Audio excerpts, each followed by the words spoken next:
Okay, I hope everybody can you see the screen and can you hear me?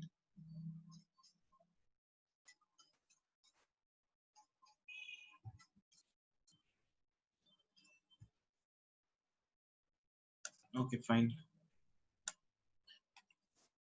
See, चलो ठीक है. तो last class में हमने कहाँ तक किया था? एवरीवन लास्ट क्लास में हमने कहाँ तक किया था? आई थिंक इलेक्ट्रोकेमिकल सेल के बारे में स्टार्ट किया था हमने, राइट?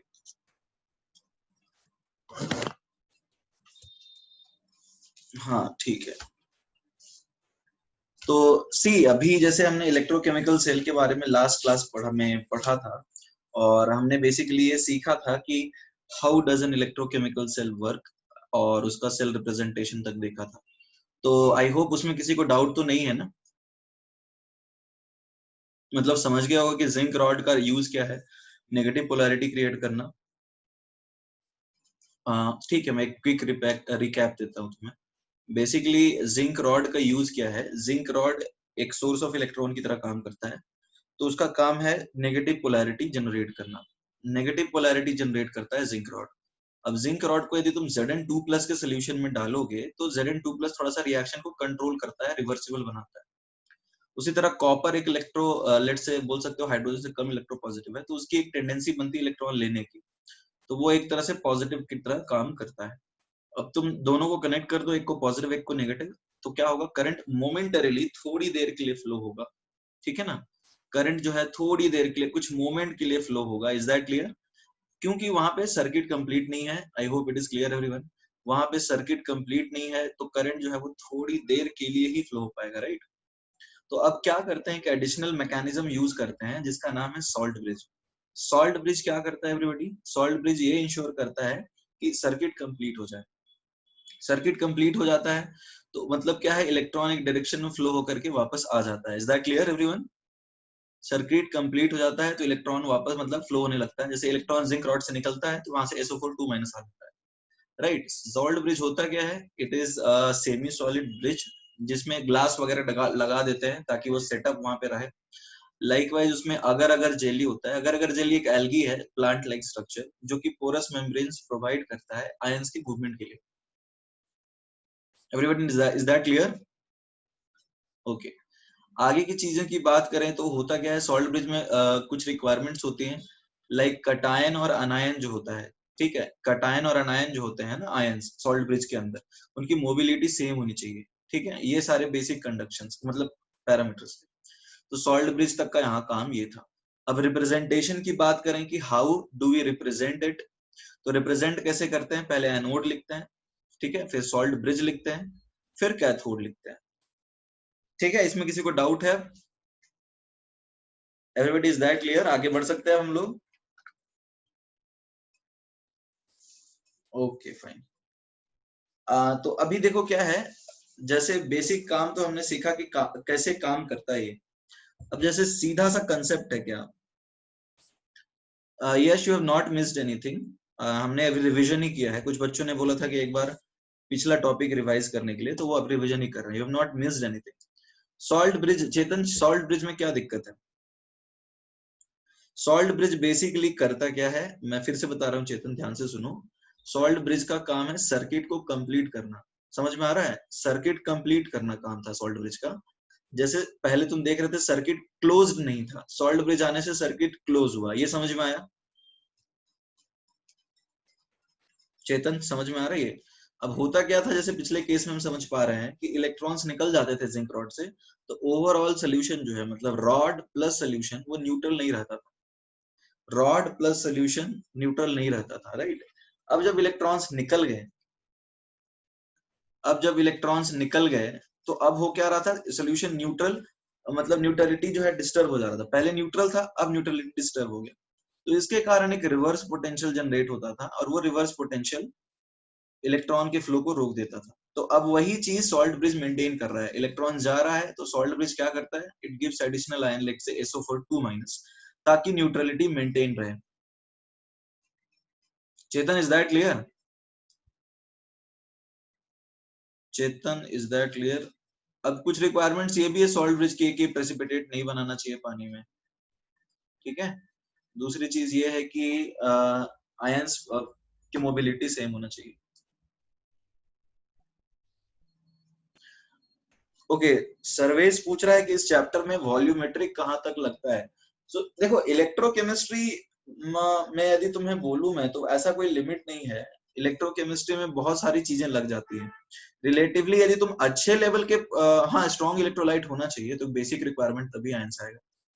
यदि तुम्हें इलेक्ट्रोकेमिस्ट्री के अच्छे लेवल्स के क्वेश्चन करना है ना तो इलेक्ट्रोकेमिस्ट्री एक ऐसा चैप्टर है जिसको किसी के साथ भी लिंक किया जा सकता है, ठीक है। तो मतलब इलेक्ट्रोकेमिस्ट्री यदि तुम अच्छे लेवल के प्रॉब्लम्स करना चाहते हो इलेक्ट्रोकेमिस्ट्री में तो तुम्हें लगभग लगभग फिजिकल के सारे टॉपिक्स आने चाहिए, सॉलिड स्टेट छोड़ करके।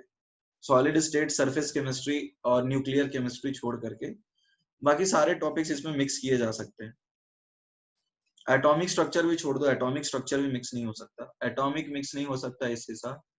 और क्या मिक्स नहीं हो सकता, और सॉलिड स्टेट मिक्स नहीं हो सकता, न्यूक्लियर केमिस्ट्री, सरफेस सरफेस भी थोड़ा सा यूज होता है। तो एटॉमिक स्ट्रक्चर, न्यूक्लियर केमिस्ट्री और सॉलिड स्टेट, ये 3 चैप्टर्स छोड़ दो तो लगभग लगभग सारे चैप्टर्स के मिक्स क्वेश्चन आते हैं। हाँ गैसियस स्टेट भी आ जाता है ना, गैस इलेक्ट्रोड होता है, गैस हो सकता है, रियल गैस भी नहीं मिक्स नहीं होता इसके साथ नॉर्मली, बाकी सारी चीजें मिक्स हो जाती हैं। आइडियल गैस तो आ ही जाएगा, ठीक है। तो डिफिकल्ट क्वेश्चंस का कोई लिमिट नहीं है कि तुमको कहां तक इसमें मिक्स करके पूछा जा सकता है। वॉल्यूमेट्रिक ऑब्वियसली रहेगा ही क्योंकि हम आयंस के बारे में देख रहे हैं, तो टाइट्रेशन वाली बात हो सकती है, कॉन्सेंट्रेशन वगैरह। ऑर्गेनिक मिक्स कर सकते हो, कोई दिक्कत नहीं है, उसके रिएक्शंस ले लोगे ऑर्गेनिक के तो ऑर्गेनिक मिक्स हो जाएगा, सब मिक्स हो सकता है। इजी वाले पार्ट में हम बात करें तो इजी में तो यार मेंस है, इजी में सिंपल रेडॉक्स रिएक्शन रहता है, टेंशन वाली बात नहीं। इजी वाले टॉपिक की बात करें तो सिंपल रेडॉक्स रिएक्शन रहेगा, वही तुम्हें बैलेंस करना है, ठीक है। तो वही चीज। So let us move ahead now. Okay, तो अब देखो जनरल हम लोग बात कर रहे हैं क्या, हम लोग एक इक्वेशन डेराइव करने वाले हैं, that is called Nernst equation. See see यहाँ पे मान लो तुम्हारे पास एक रिएक्शन है जो हम लोग पहले पढ़े थे, लाइक जिंक रॉड को हम कॉपर 2+ के सोल्यूशन में डालते हैं, इसका कॉन्सेंट्रेशन C1 था, तो Zn2+ बनेगा, कॉन्सेंट्रेशन लेट से C2 प्लस कॉपर सॉलिड बन जाता।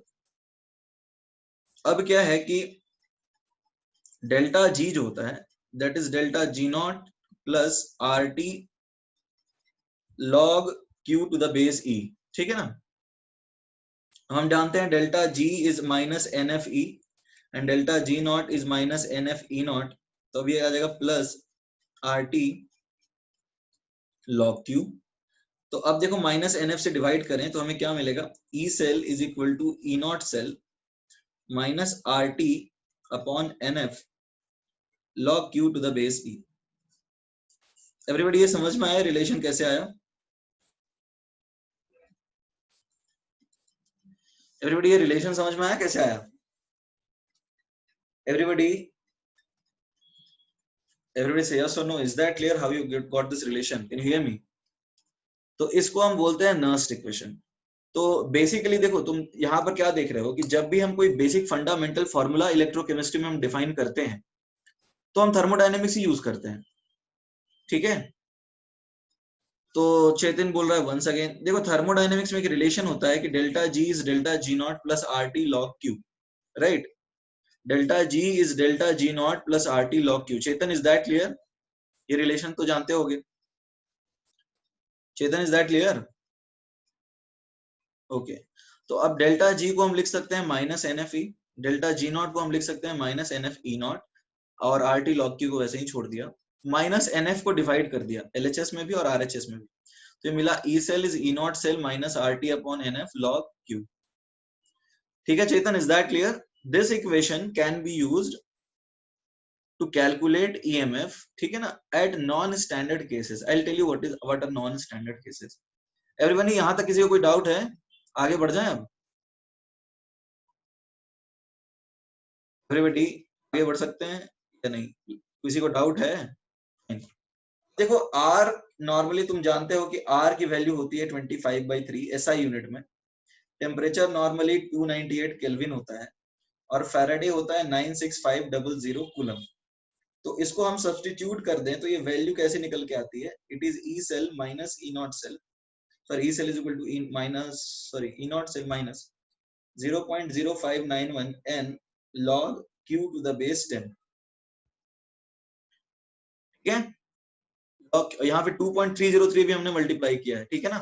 log e को हम ये वैल्यू इस तरह से आ जाती है, ये तुम्हें याद रखना है, बिकॉज कैलकुलेशन में तुम RT 2.303 हर बार मल्टीप्लाई करोगे तो बहुत टाइम लगेगा तुम्हें। तो या तो तुम 0.059 याद रखो, या फिर या आएगा 0.06 याद रख लो, दोनों चलते हैं। 0.06 तुम्हारा एग्जैक्ट वैल्यू तो नहीं है, बट अप्रोक्सीमेशन में बड़ा काम आ जाएगा। वो RT डिवाइड किया है कि what are you saying Atharva, क्या पूछ रहा है वो, RT डिवाइड बाय क्या लिखा है, RT डिवाइडेड बाय NF। यहाँ पे NF से डिवाइड किया था, बताया था ना अथर्व, NF से डिवाइड किया है, माइनस NF से, माइनस NF से LHS और RHS को डिवाइड कर दो, then you will get it. Sir base 10 में है, हाँ मतलब यहाँ पे ये कैसे आया, 2.303 RT अपॉन F को कैलकुलेट किया तो ये 0.0591 आता है। तुम चाहो तो हर बार कैलकुलेट कर सकते हो, बट एग्जाम में कैलकुलेशंस बड़े ज्यादा हो जाते हैं, इसलिए तुम्हें बेहतर है कि ये याद रखो कि ये 0.0591 रहता है, या फिर 0.06 मान लो, कैलकुलेशन थोड़ा आसान हो जाएगा। नीचे के साथ, अरे ऋग्वेद फैराडे नहीं समझ रहे हो अभी तक, फैराडे इज 96500 कूलम। अच्छा तुम लोग में से कितने ऐसे लोग हो जो क्लास में मतलब होने के बाद एक बार रिवाइज भी करते हो?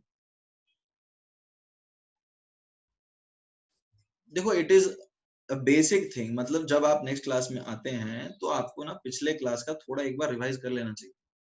अब जैसे पूछ रहे हो कि व्हाट इज फैराडे, तो ऑब्वियसली इसका मतलब है तुम बिल्कुल भूल चुके हो।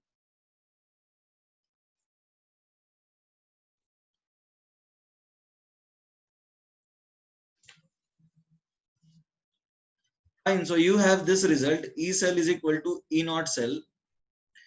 शांतनु कितना टाइम दिया लिखने का, ज्यादा कुछ लिखा भी नहीं है, तुम्हें अभी भी नहीं लिख पाए हो। Done Shantanu, done Shantanu, okay ठीक है। अब देखो हम समझते हैं क्या, तो अब रिएक्शन कोशेंट इस रिएक्शन के लिए क्या है, आर कहाँ है, आर किधर है Gunjan, where is R, this is gas constant, R is universal gas constant.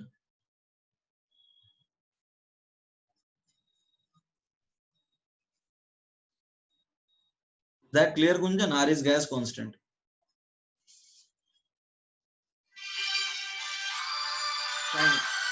Just a minute,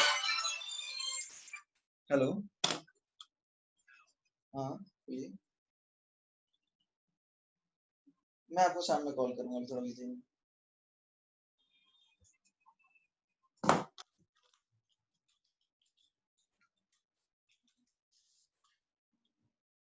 hello, so sorry for the disturbance, there was a call. तो अब देखो यहाँ पे बेसिक इक्वेशन तो यही है। अब रिएक्शन कोशेंट कैसे लिखोगे, सपोज ये ओवरऑल रिएक्शन है ना, इसका रिएक्शन कोशेंट क्या आएगा, ऊपर वाले रिएक्शन का रिएक्शन कोशेंट क्या आएगा, एवरीबॉडी बताओ,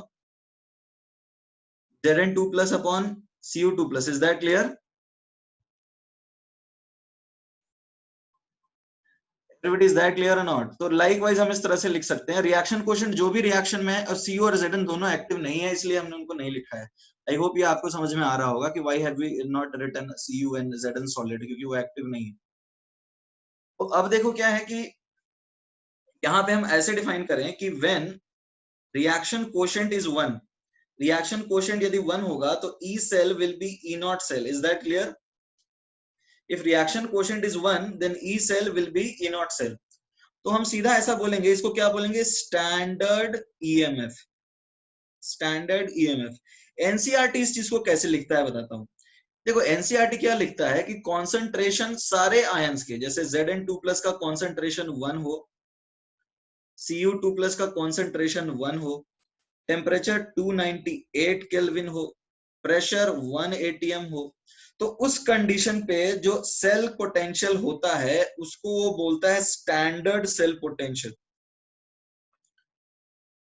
वो बैलेंस करने के बाद ही लिखोगे ऑब्वियसली सर्वेस, रेडॉक्स रिएक्शन बिना बैलेंस करने कैसे लिखोगे तुम? तो अभी एनसीईआरटी ये लिखता है कि सारे आयंस के कॉन्सेंट्रेशन 1 मोलर होने चाहिए, टेम्परेचर 298 केल्विन होना चाहिए और प्रेशर 1 एटीएम होना चाहिए। तो इस कंडीशन पे जो सेल पोटेंशियल होगा उसको स्टैंडर्ड, हाँ, केमिकल इक्विलिब्रियम का ही रिएक्शन कोशेंट है। ऑब्वियसली मैं बोल रहा हूँ कि इलेक्ट्रोकेमिस्ट्री में कोई नया कंसेप्ट नहीं है, this is an application of certain topics in various part, मतलब अलग अलग जगह का थोड़ा थोड़ा एप्लीकेशन है ये, कोई नया कंसेप्ट नहीं आता है। जैसे थर्मोडायनेमिक्स में नया कंसेप्ट आता है, काइनेटिक्स में नया कंसेप्ट आता है, यहाँ पे कोऑर्डिनेशन में नया कंसेप्ट उन्होंने पढ़ा है, अलग अलग जगह पे नया कंसेप्ट पढ़ा है, यहाँ पर एप्लीकेशन है, यहाँ कोई नया कंसेप्ट नहीं। तो केमिकल इक्विलिब्रियम का ही रिएक्शन कोशेंट है, कोई नया रिएक्शन कोशेंट नहीं आया है। Okay fine. तो अब बात करते हैं E cell is equal to E not cell. तो बताओ हमें क्या सही डेफिनेशन लिखना चाहिए? एनसीईआरटी के हिसाब से लिखना चाहिए कि सारे आयंस के कॉन्सेंट्रेशन 1 मोल हो, टेम्परेचर 298 केल्विन हो और प्रेशर 1 एटीएम हो, तो सेल को हम स्टैंडर्ड ईएमएफ बोलेंगे, या फिर सीधा बोल दें कि रिएक्शन कोशेंट जब 1 होगा तो जो सेल पोटेंशियल है that is called standard cell potential. तो मेरा कन्वेंशन यही है, मैं तो यही लिखवाता हूँ। नहीं नहीं, एनसीईआरटी भगवान उस जगह पे होता है ना जहां पे कोई डेटा नहीं गिवन हो, राइट? एनसीईआरटी भगवान उस जगह पे होता है जहां पे कोई डेटा गिवन नहीं हो। जैसे मान लो दो तीन चीजें हैं, इंफॉर्मेशन रिक्वायर्ड हो, जैसे इनऑर्गेनिक हो गया, तो वहां पे इंफॉर्मेशन रिक्वायर्ड होता है। इंफॉर्मेशन रिक्वायर्ड होता है कि जहां पर जिसकी बहुत सारे बुक में अलग अलग इंफॉर्मेशन है, तो एनसीईआरटी को बेस मानते हैं। लॉजिकल चीजों में एनसीईआरटी को नहीं मानते, कन्वेंशन जो होता है वो एनसीईआरटी से लेते हैं obviously. So standard cell potential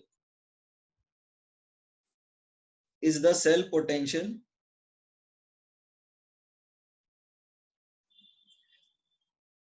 defined at reaction quotient 1, temperature 298 Kelvin, pressure 1 atm। ठीक है, एनसीईआरटी का डेफिनेशन भी हमने ले लिया, ठीक है ना एवरीबॉडी? फाइन, तो ये लिख लीजिए आप लोग, hope it is clear.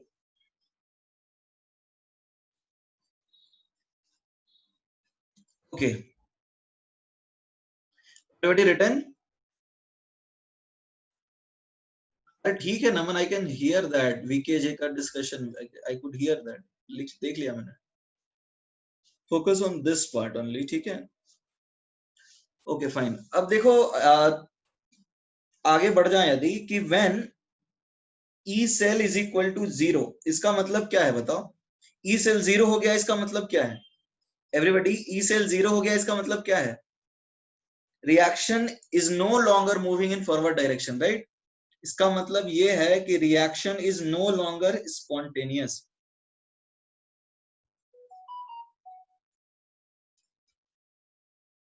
Reaction is no longer spontaneous. Is that clear? Okay, Aditya पूछ रहा है वाई। अच्छा बताओ, ई सेल 0 है, इसका मतलब डेल्टा जी सेल क्या हो गया? बैटरी तुम्हारा, तुमने एक बैटरी खरीदी या फिर मोबाइल फोन में तुम्हारा बैटरी है, या फिर कोई भी नॉन रिचार्जेबल बैटरी ले लो जो घड़ी वगैरह में लगता है, वो एक बार ले लिया तो जिंदगी भर चलता है क्या? या फिर उसका इन्फिनाइट लाइफ होता है? तो कुछ समय तक चलता है, उसके बाद वो बंद हो जाता है। Is that clear everyone? तो वो बंद क्यों होता है? बिकॉज रिएक्शन खत्म हो जाती है, जो रिएक्टेंट है वो एक डेफिनेट अमाउंट में होता है, वो प्रोडक्ट में कन्वर्ट हो जाएगा, तो ऑब्वियसली ई सेल 0 हो जाएगा। रिएक्शन उसके केस में उस पॉइंट के बाद ईएमएफ प्रोड्यूस करना बंद कर देगा। Is that clear? जरा समझने की कोशिश करो। डू वी कैलकुलेट, सी सर्वेश, जो तुम इस तरह के सवाल पूछ रहे हो कि टाइम रिलेटेड पैरामीटर्स की बात होगी या नहीं होगी, मैं बोल रहा हूँ कि तुम डिफिकल्ट क्वेश्चन में जाओगे तो कुछ भी पूछ सकते हैं, बिल्कुल पूछ सकते हैं, बट यहाँ पे नॉर्मल नहीं करेंगे हम लोग। जरा समझने की कोशिश करो, हमने नेट रिएक्शन क्या लिखा है। जैसे ऊपर वाले रिएक्शन की बात करें तो रिएक्शन कोशेंट ये है, राइट? ई सेल क्या होगा? ई सेल क्या होगा? E not cell minus 0.0591 upon 2 log Zn2 plus upon Cu2 plus, यही होगा ना। अब सोचो जैसे जैसे रिएक्शन होता जाएगा Zn2 प्लस का कॉन्सेंट्रेशन बढ़ता जाएगा और Cu2 प्लस का कॉन्सेंट्रेशन कम होता जाएगा। ये समझ में आ रहा है? जैसे जैसे रिएक्शन होगा, ये अपना रिएक्शन है, तो Zn2 प्लस का कॉन्सेंट्रेशन बढ़ेगा और Cu2 प्लस का कम होने लगेगा। एवरीबॉडी इज दैट क्लियर और नॉट? अरे हाँ या ना, आप तो बोलो। फाइन, प्रथमेश थोड़ा रुक जाओ, पहले मुझे बोल लेने दो। उस केस में क्या होगा, एक पॉइंट आएगा जिसपे ये इसके बराबर हो जाएगा, तो ईएमएफ 0 हो जाएगा। उसके बाद रिएक्शन काम नहीं करेगा, so that is E cell is equal to 0। यहाँ पे सेल स्टॉप्स वर्किंग, यहाँ पे सेल काम कर देगा बंद, यहाँ पे कोई रिएक्शन नहीं होगा। ठीक है, तो इसको हम बोल देंगे इक्विलिब्रियम। इसका मतलब यही है ना, नो नेट रिएक्शन का मतलब क्या है? ई सेल 0 है, इसका मतलब क्या हुआ? डेल्टा जी सेल भी तो 0 होगा, तो इसका मतलब क्या, हम इक्विलिब्रिया बोल सकते हैं इसको? इक्विलिब्रिया है, पहले रिएक्शन फॉरवर्ड जा रही थी, अब इक्विलिब्रिया हो गया। ठीक है, तो इसका हम यूज क्या कर सकते हैं, जब सेल काम करना बंद कर दे, ई सेल 0 हो जाएगा, हम लिख सकते हैं क्या, E not cell minus 0.06 by n, उस पॉइंट पे Q विल बिकम K। ये समझ में आ रहा है? उस पॉइंट पे Q विल बिकम K, तो तुम्हें क्या मिल जाएगा, ई नॉट सेल तुम्हें मिल जाएगा 0.06 अपॉन एन लॉग के इक्विलिब्रिया। तो तुम उससे रिएक्शन का इक्विलिब्रियम कांस्टेंट भी निकाल सकते हो। Is that clear? तो ये जब सेल काम करना बंद कर देता है तो उससे तुम इक्विलिब्रियम कांस्टेंट भी निकाल सकते हो। सर वो यही, ये लिखना है तुम्हें, ये वाला पार्ट लिखना है क्या? सर वो ये लिखना है तुम्हें?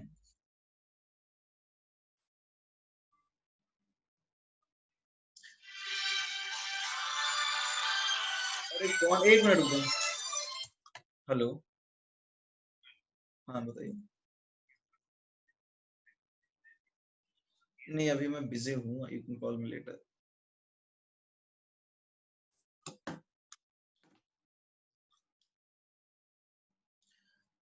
Fine, okay. अब प्रथमेश ये सवाल पूछ रहा है कि जब सेल रुक गया तो हमें ईएमएफ सप्लाई करना है या नहीं करना है। ये तो डिपेंड करता है ना क्या रिक्वायरमेंट है। अभी हम पढ़ रहे हैं इलेक्ट्रोकेमिकल सेल जहां पे ईएमएफ जनरेट होता है, तो हमने देख रहा कि हम इलेक्ट्रोकेमिकल सेल पढ़ रहे थे जहां पे हमारा प्राइमरी ऑब्जेक्टिव था ईएमएफ को जनरेट करना। अब हमने ईएमएफ देखा कि ई सेल 0 हो गया, यानी अपना बैटरी खत्म, तो अब बैटरी को रिचार्ज करने लगेंगे तो वो तो नया सेल बन जाएगा ना। हम तो वो दूसरा टॉपिक में पढ़ेंगे अब। ठीक है Prathamesh, fine. See, so that is one concept. I hope you have understood. फोन में रिचार्जेबल सेल होता है, that is concentration kind of cell. वो तुम पढ़ोगे, कमर्शियल सेल एंड बैटरी हमारा टॉपिक है लास्ट में। ठीक है, आगे बढ़ जाते हैं अब। फाइन, टॉपिक, अरे सर्वेश टॉपिक होने के बाद डाउट्स लेने वाले थे, तो टॉपिक मैंने कोऑर्डिनेशन का तो लिया ही था डाउट। सर्वेश हमने टॉपिक खत्म करके डाउट नहीं लिया था क्या? बुकलेट डिस्कस किया था एक दिन, वो भी 2 दिन डाउट सेशन रखा तो था कोऑर्डिनेशन का।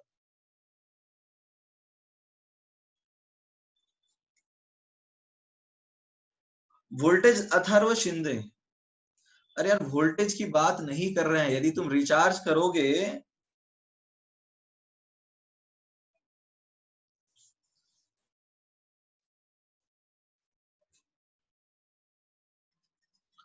यदि तुम वापस रिचार्ज करोगे तो तुम्हें फिर तो रिचार्ज करने लग गए तो वो इलेक्ट्रोलिटिक सेल हो जाएगा ना। हम लोग अभी इलेक्ट्रोलिटिक नहीं पढ़ रहे हैं, हम लोग इलेक्ट्रोकेमिकल पढ़ रहे हैं। रिचार्ज नहीं करना अभी हमें, हमें रिचार्ज नहीं करना है everybody, is that clear?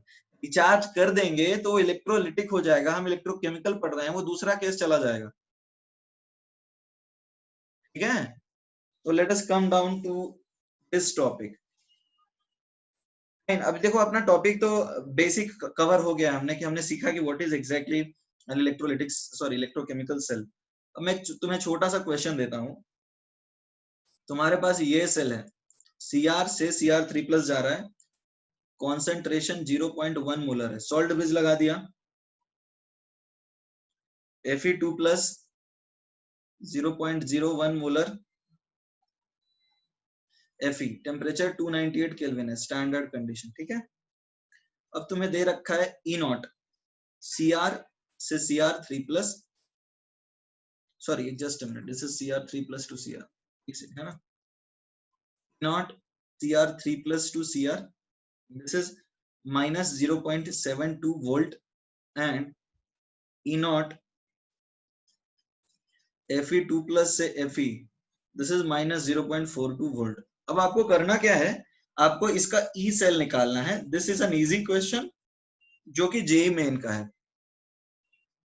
Options दे दूं या कर लोगे एवरीवन? ऑप्शंस चाहिए या you can do it without options? JEE main का क्वेश्चन है ये, सॉल्व करो, इजी है, ज्यादा टेंशन वाली बात नहीं है इसमें। ठीक है, विदाउट ऑप्शन सॉल्व करो फिर।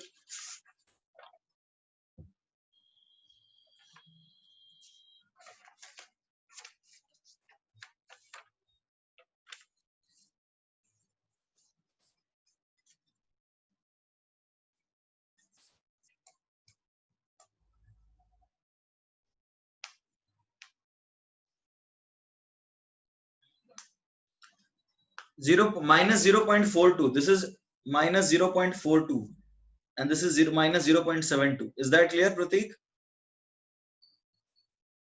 Pratik, is that clear or not? 32, Shantanu 32 तो आ ही नहीं सकता है।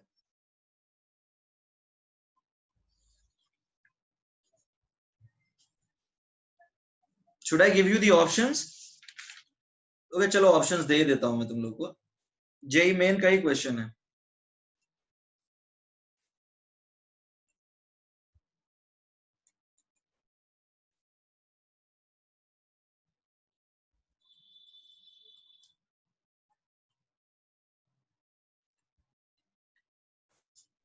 ओके, श्यामल से 0.26, ओके, शांतनु 0.3 तो ऑप्शन में ही नहीं है।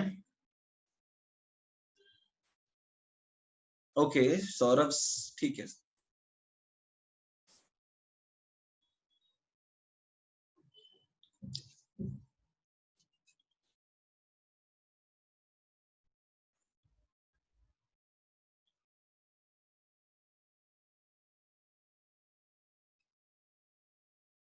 देखो बहुत इजी क्वेश्चन है, I want everyone to solve it, और सब लोग कर सकते हो,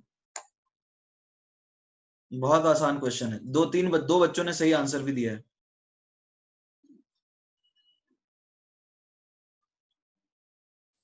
तनेश गुड, तुम्हारा भी आंसर सही है।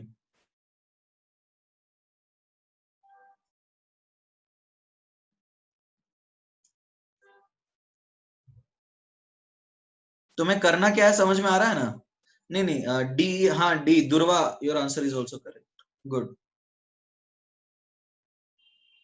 हाँ नमन सही है। देखो पहला काम तो आपको रेडॉक्स रिएक्शन लिखना है सही से। Okay, answer is 0.26, lot of students have answered it correctly. ठीक है, सही है सही है, 0.26 है, डी है आंसर। जिनका आंसर डी आ गया दैट इज गुड। अब देखो सबसे पहला काम हमें करना क्या है, हमें तो पहले रेडॉक्स रिएक्शन लिखनी है ना। तो देखो एनोड पे क्या हो रहा है, एनोड पे ऑक्सीडेशन हो रहा है, तो Fe2+ 2 इलेक्ट्रॉन में कन्वर्ट होगा। Now coming to cathode, cathode पे क्या हो रहा है, रिडक्शन हो रहा है, तो Cr3++ 3 इलेक्ट्रॉन लेकर के Cr बनाएगा। अब देखो बैलेंसिंग तो तुम्हें आना ही चाहिए, मतलब बेसिक काम है। रेडॉक्स रिएक्शन तुम्हें अच्छे से आता है तो भी तुम मेंस लेवल तक तो आराम से क्वेश्चन निकाल लोगे। ठीक है, तो अब बैलेंसिंग कर दिया हमने, ठीक है ना, हमने बैलेंसिंग कर दिया। अब इसका एन कितना है बताओ एवरीबॉडी, एन क्या है, कितने इलेक्ट्रॉन ट्रांसफर हो रहे हैं, 6। ये समझ में आ रहा है सबको, एवरीबॉडी 6 क्लियर है? तो ई नॉट सेल क्या आएगा, SRP of cathode, SRP of cathode minus SRP of anode, ये तो सबको समझ में आता है। तब एसआरपी ऑफ कैथोड देखो क्या दिया है, कैथोड कौन सा है, ये है कैथोड, ये है cathode right, and this is anode, ये तो सबको समझ में आ रहा होगा। This is anode and this is cathode, is that clear? E not cell कितना आया, ई नॉट सेल निकाल लेते हैं हम लोग, ई नॉट सेल कितना आया बताओ, माइनस 0.42 माइनस माइनस प्लस 0.72, 0.3 आ गया। अब देखो क्या है, तो बहुत आसान है, ई सेल क्या आएगा, ई सेल आ जाएगा तुम्हारा 0.3 minus 0.06 upon 6 log Fe2 plus का कॉन्सेंट्रेशन का क्यूब अपॉन Cr3 प्लस का कॉन्सेंट्रेशन का स्क्वायर। तो ये 0.3 माइनस 0.01, अब लॉग Fe2 प्लस का कॉन्सेंट्रेशन कितना दिया है, 10 की पावर माइनस 2, अब उसकी पावर 3, 10 की पावर माइनस 6, Cr3 प्लस की कॉन्सेंट्रेशन 0.1, 10 की पावर माइनस 2। ठीक है, अब ये क्या आया, 0.3 माइनस 0.01 लॉग 10 की पावर माइनस 4, सो 0.0 मतलब 0.3 माइनस, एक सेकंड, हाफ रिएक्शन गलत है, एक सेकंड कर लेते हैं। Fe2 plus, Fe2 plus concentration 0.04, 10 की पावर माइनस 6 और 2 Cr3 प्लस है 10 की पावर माइनस 2। अच्छा एनोड पे उल्टा कर दिया है क्या, okay okay okay okay okay, हमने कैथोड और एनोड वाली रिएक्शंस उल्टी कर दी है, फाइन फाइन फाइन फाइन, ये गलत हो गया ना, एक सेकंड रुक जाओ, है ना, ये रिएक्शन हमने एनोड कैथोड की उल्टी लिखी हुई है, सॉरी, यहाँ तक तो ठीक है, हमने एनोड कैथोड की रिएक्शन उल्टी लिख दी है, ठीक है सॉरी, इसको हम चेंज कर लेते हैं, ठीक है ठीक है, एनोड पे हमने उल्टा लिख दिया नहीं, एनोड पे हो रहा है क्या, एनोड पे क्रोमियम ऑक्सीडाइज हो रहा है, हाँ हमने उल्टा कर दिया, ठीक है हमें उल्टा करना पड़ता, प्लस के जगह यहाँ प्लस आ रहा था, हमें माइनस करना होता, एनोड पे क्रोमियम ऑक्सीडाइज हो रहा है, ठीक है, और कैथोड पे आयरन रिड्यूस हो रहा है, राइट।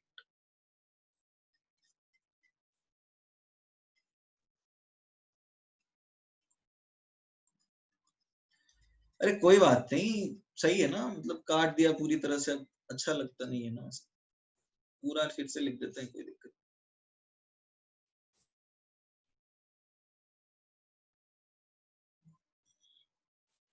एन तो अभी भी 6 है ना एवरीबॉडी, एन तो अभी भी 6 है, और ई सेल हम सीधा लिख सकते हैं 0.3 माइनस 0.1, 0.01 है ना, इंटू लॉग इस बार Cr3 प्लस का स्क्वायर और Fe2 प्लस का क्यूब, राइट, से 0.3 माइनस 0.01 लॉग Cr3 प्लस का कॉन्सेंट्रेशन है 10 की पावर माइनस 1 का पावर 2, अभी आ जाएगा 10 की power minus 6,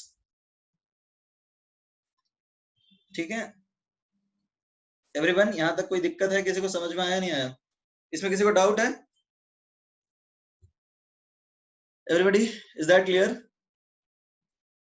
everybody is that clear, मतलब आपको करना क्या है, रिएक्शन लिखनी है, इससे ज्यादा कुछ नहीं करना, इससे ज्यादा टेंशन लेना ही नहीं।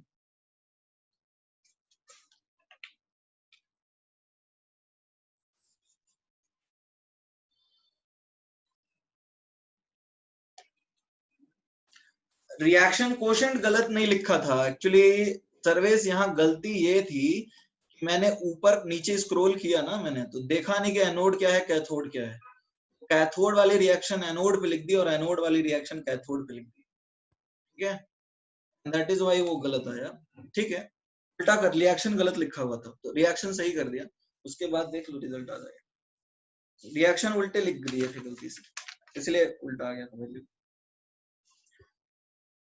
एनोड पे क्रोमियम ऑक्सीडाइज हो रहा है और कैथोड पे, सेल रिप्रेजेंटेशन कैसे गलत है भैया, ये तो क्वेश्चन है ना, तो क्वेश्चन दिया है, इसको तुम कैसे गलत बोल सकते हो? सेल रिएक्शन तुमको सही मानना है, ये तो क्वेश्चन है। ये पहले लिखा है इसका मतलब यही एनोड है, ये बाद में लिखा है मतलब ये कैथोड होता है। ये सेल का रिप्रेजेंटेशन क्वेश्चन का पार्ट है, तुम इसको गलत नहीं बोल सकते हो। इसमें और किसी को डाउट है क्या?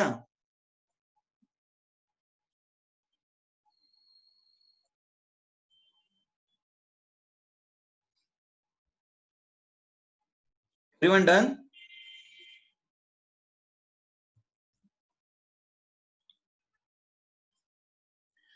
एवरीवन डन और नॉट?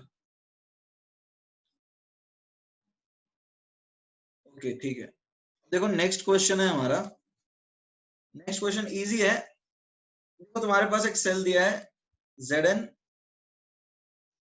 Cr3+ का स्क्वायर कैसे? शिवम इज आस्किंग Cr3+ का स्क्वायर कैसे? तुम लोग केमिकल इक्विलिब्रियम बिल्कुल भूल गए हो क्या? एवरीबॉडी तुम लोग केमिकल इक्विलिब्रियम बिल्कुल भूल गए हो। यहाँ 2 है तो इसकी पावर 2 चढ़ेगा ना, इधर 3 है तो इसकी पावर 3 चढ़ेगा। शिवम यदि तुम्हारे पास एक ऐसा रिएक्शन है A B B give C C plus D D, तो रिएक्शन क्वोशिएंट लिखते हो तो सी की पावर सी, डी की पावर डी, ए की पावर ए और बी की पावर बी लिखते हो। अच्छा, सर्वेश बोल रहा है ई सेल नेगेटिव होना चाहिए। एवरीबॉडी टेल मी ये क्या कैसा सेल है? ये गैल्वेनिक सेल है, इलेक्ट्रोकेमिकल सेल है या इलेक्ट्रोलिटिक सेल है? एवरीबॉडी ये कैसा सेल है? इलेक्ट्रोलिटिक सेल है, कथन से इट इज इलेक्ट्रोलिटिक। अरे भैया ये इलेक्ट्रोकेमिकल सेल है, तो यहाँ पे ई सेल तो नॉर्मली पॉजिटिव ही आना चाहिए ना। तो अभी तक तुम लोग को ये बात समझ में नहीं आई है कि कौन इलेक्ट्रोलिटिक सेल में नेगेटिव आता है और इलेक्ट्रोकेमिकल में पॉजिटिव आता है।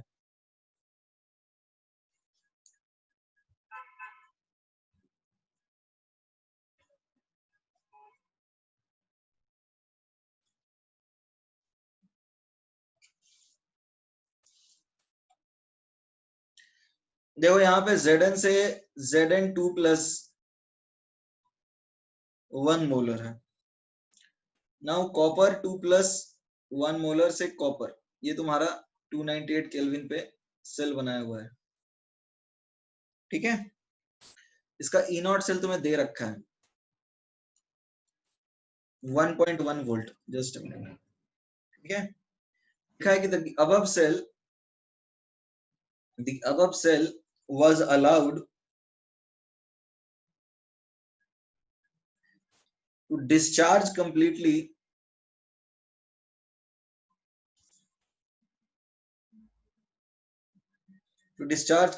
at 298 केल्विन, ठीक है।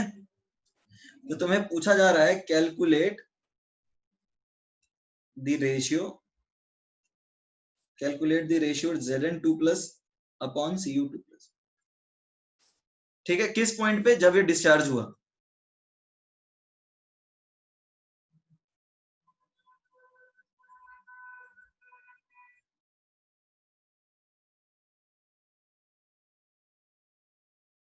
Is that clear? ये निकालना है।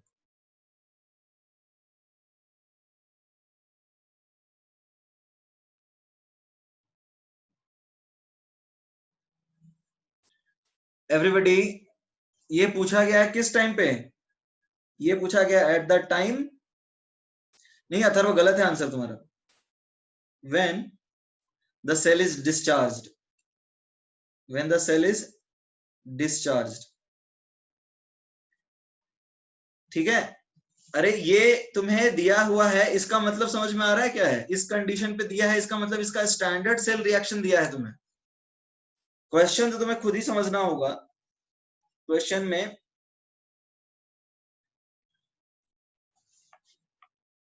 ये 1 मोलर देने का मतलब क्या है कि ये स्टैंडर्ड सेल रिएक्शन का ईएमएफ है। मैंने तो वैसे लिख ही दिया था, क्वेश्चन में ये दिया था कि फॉर द रिएक्शन, क्वेश्चन में ये दिया था कि फॉर द सेल, ये सेल लिखा हुआ था और उसका ईएमएफ लिखा था इतना।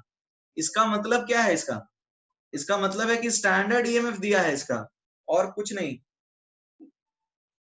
स्टैंडर्ड ईएमएफ दिया है, तो पूछा गया है कि ये जब सेल डिस्चार्ज होगा कंप्लीटली तो उस पॉइंट पे ईएमएफ क्या होगा, उस पॉइंट पे रेशियो क्या आएगा Zn2+ अपॉन Cu2+ का। Everybody is that clear? ये जेई मेन का ही क्वेश्चन है। ऐसे देने का मतलब है कि इसका ईएमएफ दिया है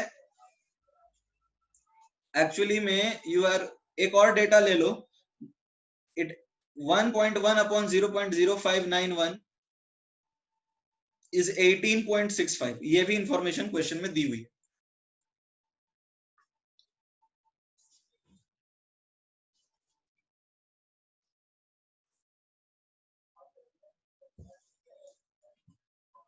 वेदांत आंसर गलत है, अभी तक किसी ने नहीं दिया सही आंसर। नहीं नहीं गलत है। हम्म। अरे ये 10 की पावर समथिंग आएगा, 10 की पावर।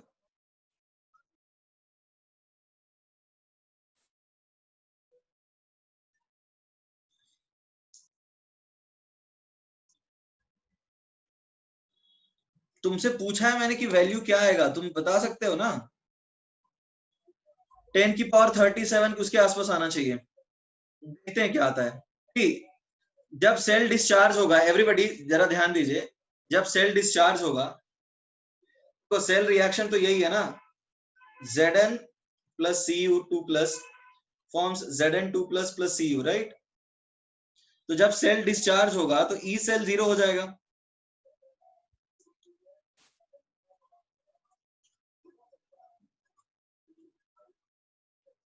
ठीक है, अब ये बात समझ में आ रही है नहीं आ रही सबको? When cell is discharged, when, अरे रुक जाओ, I am looking at your answers, please wait. When cell is discharged, E cell will be 0. Is that clear everyone? ये बात सबको चमक रही है नहीं चमक रही है? अरे हाँ या ना कुछ बोलो। तो उस पॉइंट पे ई नॉट सेल क्या आएगा, ई नॉट सेल आएगा प्लस, ये उधर चला जाएगा 0.0591/2 log Zn2 plus upon Cu2 plus. तो ये कितना आएगा, this is 1.1 upon 0.0591 is equal to 1/2 log Zn2 plus upon Cu2 plus. और तुम्हें ये वाली वैल्यू दे रखी है ऊपर, यहाँ पे दिया है ना, ये 1.1 अपॉन क्या आएगा, ये 18.65 दिया तो था, क्वेश्चन में लिखा है मैंने, देखो 18.65। हाँ तो ये आएगा क्या, 10 की पावर, नहीं आया ये आया 37.3, ये ऊपर चला जाएगा 2 से मल्टीप्लाई होकर के, तो 37.3 आया, राइट। तो ये 10 की पावर 37/3 आएगा। कुछ लोगों ने सही आंसर दिया है, उनका आंसर सही है। So this is log Zn2 plus upon Cu2 plus की बेस 10। हाँ ठीक है, जिन्होंने भी आंसर दिया है उनका सही है। सो आंसर क्या आएगा, Zn2 plus upon Cu2 plus is equal to 10 की पावर 37.3। अरे तो क्वेश्चन में ये डेटा गिवन है ना कि टेक 1.1 अपॉन 0.0591 18.65, तो आपको तो लेना पड़ेगा वैल्यू, क्वेश्चन में दिया है ना ये।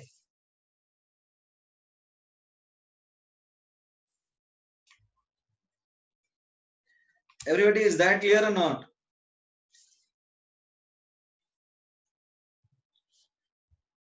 Everybody, is that clear or not? Fine. अब एक क्वेश्चन है, ये भी जेई मेन का ही है, इसको आंसर कीजिए। Given below are few half reactions, are few half reactions, ठीक है। ये है 14 का। हाफ रिएक्शंस क्या क्या है, Mn2 plus 2 electron gives Mn, E not is equal to -1.18 volt, ठीक है। और दूसरा है, ये है Mn3 plus electron gives Mn2 plus, इसका E नॉट दिया है प्लस 1.51 वोल्ट, ठीक है। अब बोला गया है कि द E नॉट फॉर इस रिएक्शन के लिए 3Mn2 plus gives Mn plus 2Mn3 plus will be, ये क्या होगा, ठीक है, ये आपसे पूछा गया है। अब ये रिएक्शन स्पॉन्टेनियस है या नहीं स्पॉन्टेनियस है वो नहीं पता, ऑप्शंस चाहिए। देखो यही क्वेश्चन है जो मैंने आपके सामने लिख दिया, if you want I can give you options, but the question is same. Exactly यही क्वेश्चन था, ऑप्शंस चाहिए क्या? Everybody do you need options? हाँ तो अरे हाफ रिएक्शन में 2 मल्टीप्लाई किया है तो you have to consider the same, जो भी मल्टीप्लाइड पार्ट है आपको वही कंसीडर करके आंसर लाना है। सॉल्व करो ना, ऑप्शन की क्या जरूरत, यू कैन डू इट।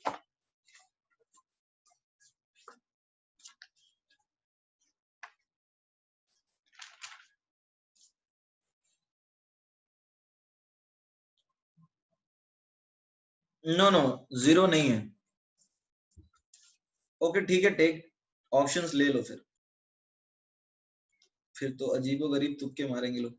हाँ Tanmay, your answer is good, -0। Aditya, you have also given the correct response. I will give you 2 minutes, don't worry, मैं समय दे रहा हूं इस बार। Take your time and respond, ठीक है? ठीक है सौरभ, तुम्हारा आंसर सही है। उमंग आंसर सही है। थोड़ा रुक जाओ, आंसर बता देने से क्या होता है, ज्यादातर बच्चे सॉल्व करते ही नहीं है, सो प्लीज वेट, बाकी लोगों को सॉल्व करने दो। Let us give 1 minute time to everyone, थोड़ा सा समय दे देते हैं सबको। अच्छी बात है, कुछ लोग बहुत अच्छा सही आंसर दे रहे हैं, but let us give some time to other students as well. Okay हाँ खुशी, बहुत लोगों ने सही आंसर दिया है, दैट इज गुड। हाँ Achal, that is also correct, answer is B. How many of you given B, you can say, तुम समझ सकते हो कितने लोगों ने बी दिया है, उनका सबका सही है। Those who have answered B are correct. अब देखो ये क्वेश्चन तो इजी है, कितने लोग का आंसर नहीं आ पाया, ये बताओ कितने लोग का आंसर नहीं आया, या कितने लोग को यही समझ में नहीं आ रहा है कि करें क्या? ऐसे कितने लोग हैं जिनको समझ चमक ही नहीं रहा है कि करना क्या है? अच्छा देखो, एक अवस्था ऐसी होती है कि कुछ समझ में नहीं आ रहा क्या करें, और एक होता है कि हाँ समझ में आ रहा है क्या करें बट टाइम चाहिए। तो मुझे ऐसे कितने लोग हैं जो जिनको समझ में ही नहीं आ रहा कि क्या करना है, अप्रोच ही नहीं समझ में आ रही है। ठीक है, टाइम चाहिए तो ले लो, आई गिव यू 1 मिनट, कोई दिक्कत।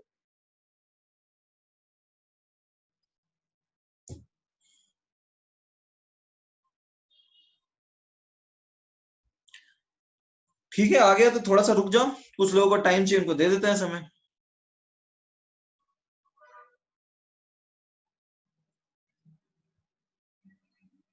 आ गया होगा अब तो भी। ओके देखो, समझने की कोशिश करो कि बेसिकली करना क्या है। ये कोई हाफ रिएक्शंस नहीं है एवरीबॉडी, ये कोई मतलब तुम सोच रहे होगे कि कैथोड एनोड वाले रिएक्शंस नहीं है, यहाँ तो तुम्हें सिर्फ ई नॉट दिए हुए हैं। तो तुम्हें actually concept of delta G use करना है। याद है हमने जो क्या किया था, हमने रिएक्शन ऐड करके निकालते थे ना, वही करना है यूज यहाँ पे, और कुछ नहीं करना। तो अब जरा देखो, हमें 3Mn2+ चाहिए और Mn3+ हमें प्रोडक्ट में चाहिए, तो हमें ये वाला रिएक्शन उल्टा करना पड़ेगा क्या एवरीबॉडी? ये वाला रिएक्शन उल्टा करना पड़ेगा। ओके चलो देखते हैं। तो हमें एक रिएक्शन ये दी हुई है, Mn2++ 2 इलेक्ट्रॉन फॉर्म्स Mn, इसके लिए अपने को EMF -1.18 वोल्ट दिया हुआ है। दूसरा रिएक्शन हमारे पास Mn3+ 2 इलेक्ट्रॉन है, और इससे बनेगा 2Mn2+, और इसका EMF है +1.51। और हमें क्या चाहिए, हमें चाहिए ये वाला रिएक्शन, हमें चाहिए 3Mn2+, ठीक है ना, जो कि दे Mn+2Mn3+, हमें तो ये चाहिए। तो अब देखो क्या करना है, हमें 3Mn2+ चाहिए रिएक्टेंट में, और इधर 2 है, तो हम इसको उल्टा करेंगे क्या? लेट अस से this is 1 and this is 2, reverse 2, is that clear? अरे रिवर्स करना पड़ेगा ना 2, और ऐड 2 1, तो हमें मिल जाएगा। एवरीबॉडी, रिवर्स 2 एंड ऐड 1, ये समझ में आ रहा है? अरे हाँ या ना, कुछ तो बोलो। रिवर्स 2 एंड ऐड 2 1, तो हमें मिल जाएगा। तो अब देखो हम ऐड कर देते हैं इसको, तो हमें क्या मिल रहा है 3Mn2+ मिल जा रहा है and it is giving us Mn+2Mn3+। तो अब जरा देखो क्या फर्क पड़ता है, हमारे पास तो डेल्टा जी ऐड करने का ऑप्शन है ना, this is delta G1, this is delta G2 and this is delta G3। अब दो से मल्टीप्लाई किया तो क्या फर्क पड़ता है, हमारे पास तो डेल्टा जी ऐड करने का ऑप्शन होता है, क्योंकि बेसिक कंसेप्ट तो थर्मोडायनेमिक्स से ही आता है ना। अब देखो बेसिक कंसेप्ट यही है कि delta G1 is equal to delta G02 plus delta G03। तो डेल्टा G1 क्या आएगा -2 इंटू -1.51 इंटू एफ फैराडे, वो तो कट ही जाएगा, और ये भी आएगा -2 इंटू 1.18 इंटू फैराडे। अरे मैंने उल्टा नहीं कर दिया, डेल्टा G3 होना चाहिए, जस्ट थोड़ा सा रुक जाओ, डेल्टा G3, इसको G3 लिखा है मैंने, एक मिनट है ना, इसको मैंने G3 लिखा है तो मुझे लिखना होगा थोड़ा सा अलग, मुझे लिखना पड़ेगा delta G1 not plus delta G2 not is equal to delta G3 not, क्योंकि मैंने डिफाइन वैसे ही किया। तो तुम्हें तो समझ में आ रहा होगा, डायरेक्टली लिख देते हैं हम सीधा, 2 इंटू -1.51, ठीक है, प्लस 2 इंटू -1.18, और इसके भी इलेक्ट्रॉन्स देखो ना कितने, इसके भी दो ही हैं, is equal to 2 into E3 not. तो अब क्या आ जाएगा E3, सीधा 2 कैंसिल हो जाएगा ना चारों तरफ से, E3 naught is -1.51 -1.18, so that is -2.69 volt। ठीक है, तो अब ये बताओ ये ऊपर वाला रिएक्शन होगा क्या, is this reaction spontaneous everyone,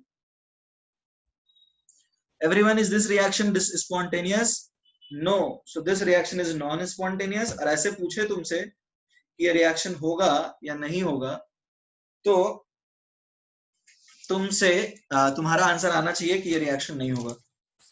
अच्छा ठीक है, अब एक एडवांस का क्वेश्चन दूं जो कि पिछले साल के पेपर का ही है, थोड़ा सा ट्रिकी है, उसमें वॉल्यूमेट्रिक भी यूज होता है, दे सकते हैं क्या? ओके, सर्वेश बोल रहा है सब बाउंसर गया, अरे यार कितना प्यार से इतना बार में मैंने समझाया, अभी भी समझ में नहीं आया। अच्छा कितने लोग को पूरा बाउंसर चला गया? सर्वेश बोल रहा है कुछ नहीं चमका।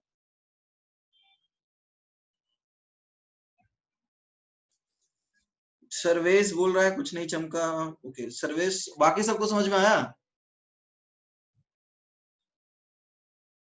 ओके सब तो ठीक है, सर्वेश तुम्हें क्या तकलीफ हो रही है ये बताओ जरा। ठीक है बाकी लोग तो बोल रहे हैं समझ में आ गया, क्या दिक्कत आ रही है तुम्हें, मतलब क्या पार्ट तुम्हें समझ में नहीं आया? कुछ भी समझ में नहीं आया? रिएक्शन तो ऐड करने हैं जैसे तुम नॉर्मली करते थे थर्मोडायनेमिक्स में, थर्मोकेमिस्ट्री में, वही करना है ना।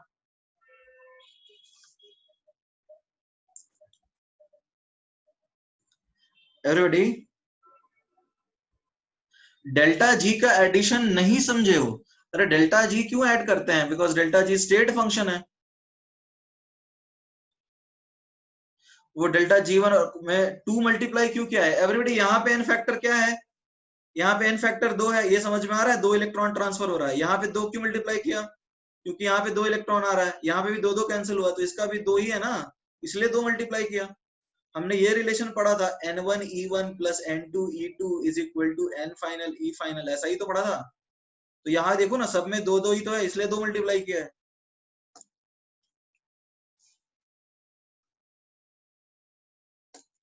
इंट्रोपी भी स्टेट फंक्शन है, बट यहाँ इंट्रोपी का कोई काम थोड़ी है। अभी क्या सारे स्टेट फंक्शन ऐड करें हम?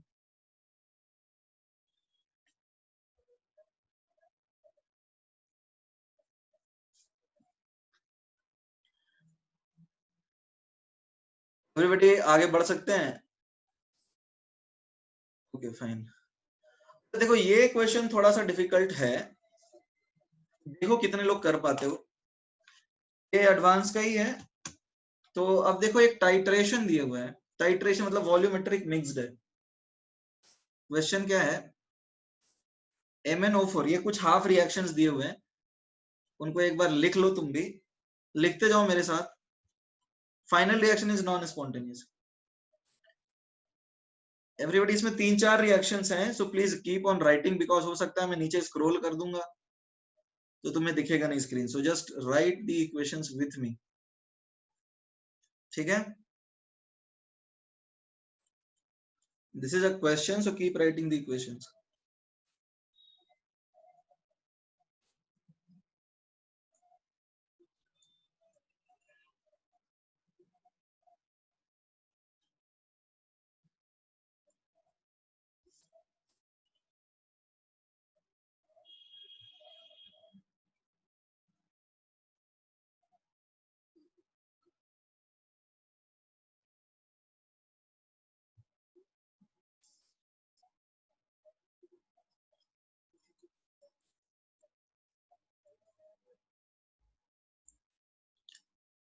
ओके सो दीज, ये 4 रिएक्शंस दिए हैं और उनके ईएमएफ दिए हुए हैं, ठीक है। एवरीबॉडी चारों रिलेशंस हमने लिख लिया। अब क्वेश्चन क्या है, identify the incorrect incorrect statement. ठीक है, मैं टाइम दे दूंगा। Incorrect statement. अच्छा एक काम करो, सब लोग 2 मिनट के बाद ही आंसर करना। I give you 2 minutes. कुछ लोग पहले आंसर करने लगते हैं, उससे बाकी बच्चे थोड़ा टेंशन में आ जाते हैं कि मेरा आंसर आया नहीं। तो सब लोग 1 मिनट टाइम लेंगे, उसके बाद ही आंसर रखेंगे। यदि आता भी है आंसर तो थोड़ा चुप रहेंगे, अपना आंसर चेक करेंगे। रिगार्डिंग क्वांटिटेटिव एस्टिमेशन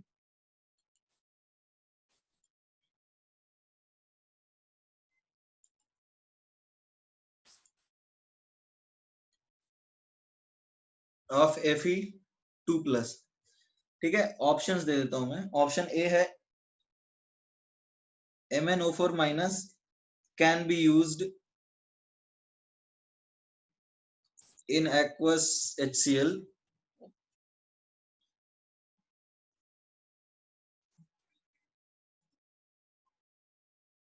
रुक जाओ यार, चैट डिसेबल क्यों करूं, कोई दिक्कत नहीं है ना।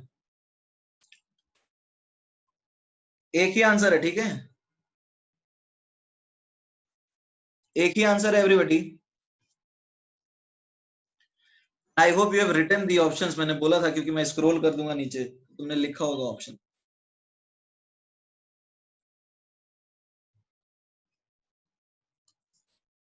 क्वांटिटेटिव एस्टिमेशन टाइट्रेशन बोलते हैं, जिसमें क्वांटिटी निकालते हैं। This is Cr2O7।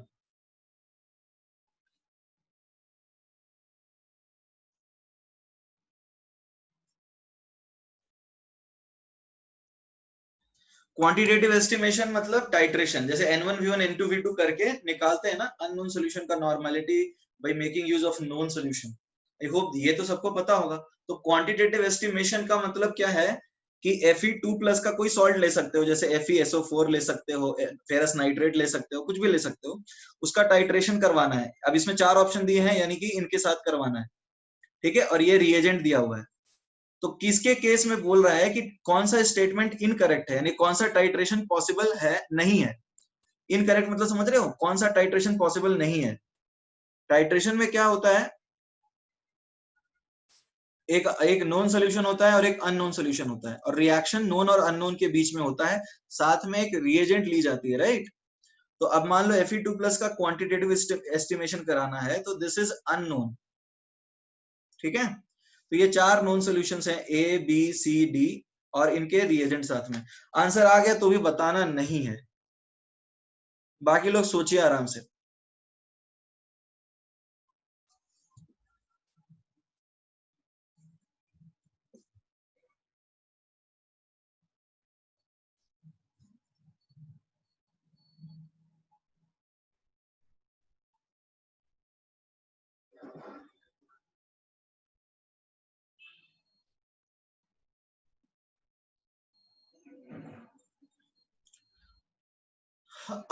उमंग ने आंसर सही दिया है।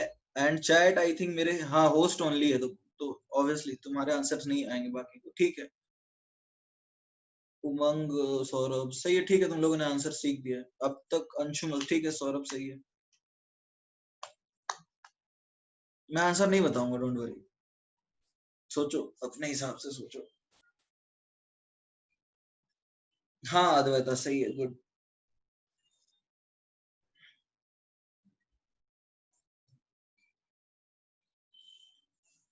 अंशुमन सही है। भाग्येश पाटिल, आपका आंसर गलत है, सॉरी। थोड़ा सोचिए इसके बारे में। अरे 2 तो ऑप्शन में ही नहीं है ना, वो ABCD है। बी बोलना चाह रहे हो क्या? Gunjan answer correct. ओम, यशराज गलत। ओम गलत है। भाग्येश गलत। तनेश गलत। नहीं नहीं नहीं, उमंग। हम्म।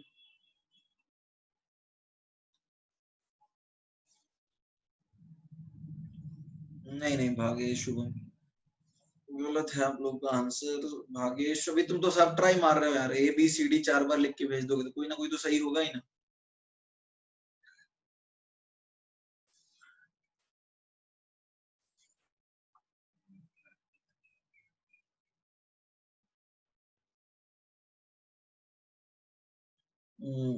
Okay, see the I think I should tell you the answer. अब बता दूं आंसर क्या है?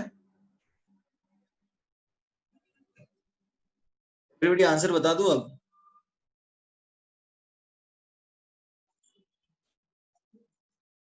Answer is A. Answer is A for apple. Answer तो ए है। देखो कैसे। I hope everybody has written the question, right? I hope everybody has written the question. चलो, बहुत लोगों ने ए आंसर किया है, इट्स गुड। अब देखो कैसे ए है, मतलब क्या है यहाँ पे। ए हमारा कैसे आ गया? टाइट्रेशन हम करा रहे हैं Fe2+ का, राइट?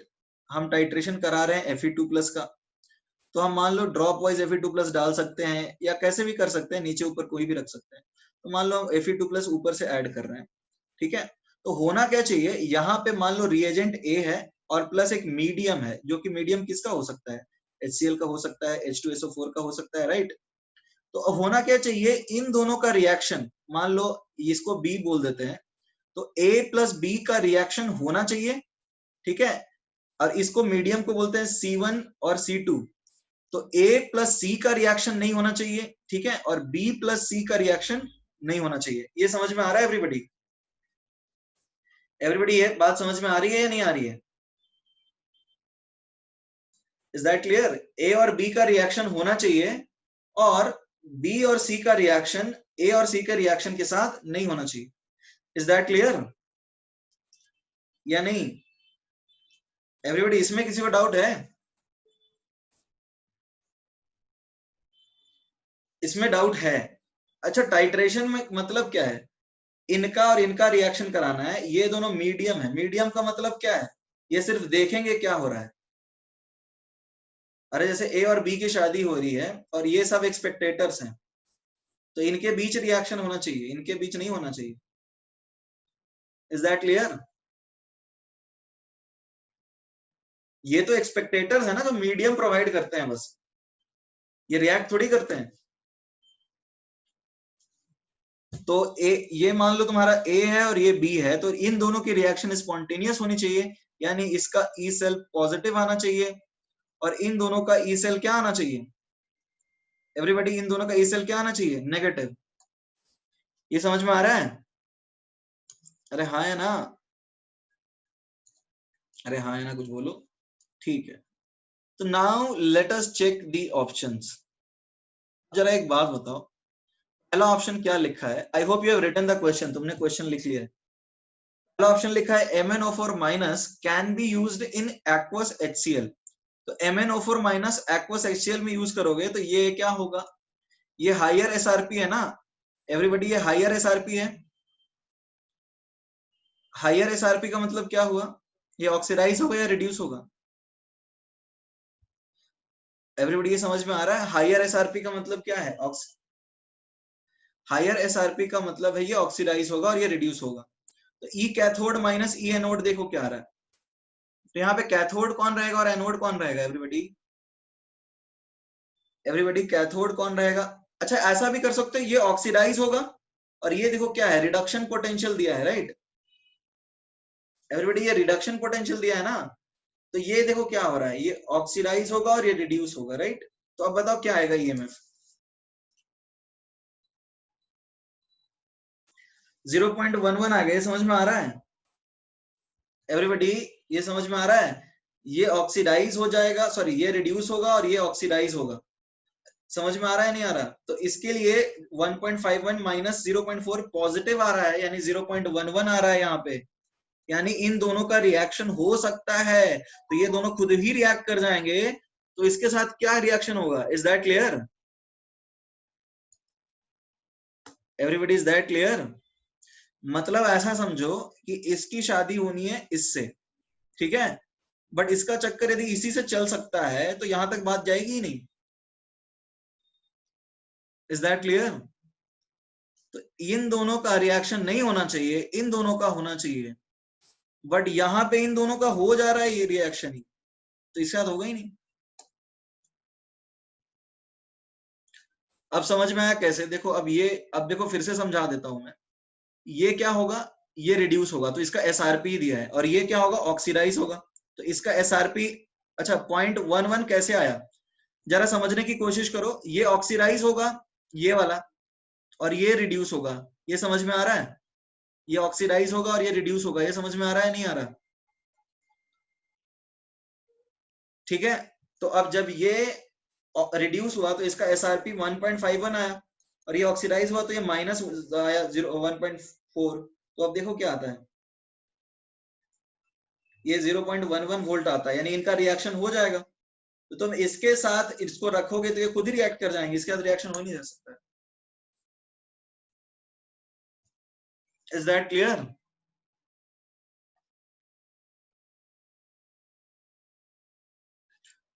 ये इस तरह से हम समझ सकते हैं।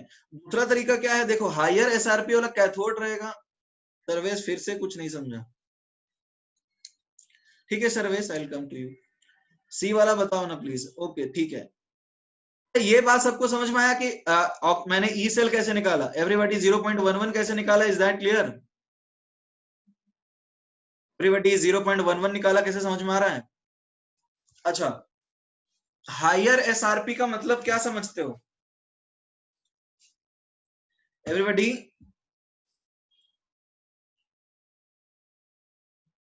एवरीबॉडी हायर एसआरपी का मतलब क्या समझते हो? जिसका एसआरपी हाई है, मतलब वो ऑक्सीडाइज होना चाहेगा या रिड्यूस होना चाहेगा? स्टैंडर्ड रिडक्शन पोटेंशियल बहुत ज्यादा है, यानी उसका रिडक्शन स्पॉन्टेनियस है ना, तो वो कैथोड की तरह काम करेगा या फिर एनोड की तरह? कैथोड ना। तो अब जो एसआरपी हाई है उसका रिडक्शन का टेंडेंसी ज्यादा है तो वो कैथोड होगा, और जिसका एसआरपी लो है उसका रिडक्शन का टेंडेंसी कम है तो एनोड होगा।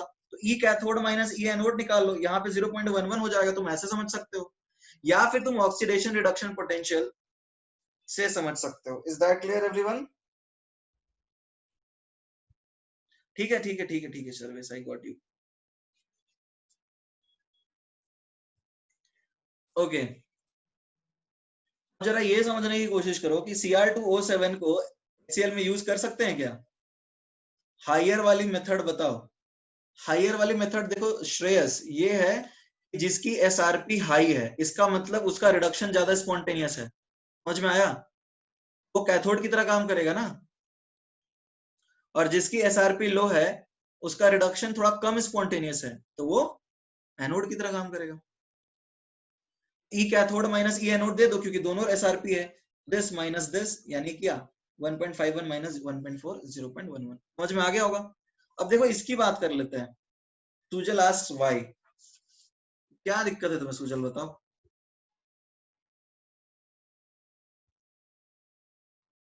सुजल तुम्हें क्या दिक्कत है?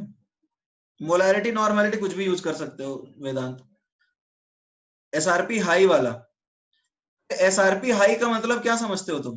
हायर एसआरपी का मतलब क्या है, वो रिड्यूस होगा तो वो रिएक्शन ज्यादा स्पॉन्टेनियस है। That clear Sujal, is that clear और नॉट? एसआरपी हाई का मतलब क्या है? एसआरपी हाई का मतलब क्या होता है कि उसका रिडक्शन ज्यादा स्पॉन्टेनियस है, तो जब रिडक्शन ज्यादा स्पॉन्टेनियस है तो कैथोड बनेगा वो, और जिसका एसआरपी लो है उसका क्या है, उसका रिडक्शन कम स्पॉन्टेनियस है तो वो एनोड बनेगा। उस तरह से कर सकते हैं, ई कैथोड माइनस ई एनोड। नाउ Cr2O7 वाली ऑप्शन में तुम्हें डाउट है? देखो Cr2O7 का एसआरपी देखो यहाँ क्या है, इसका एसआरपी हाई है तो ई कैथोड, तो अब से को क्या होगा? सर्वेश सर्वेश सर्वेश, यार दो दो सर्वेश है क्या यहाँ पे?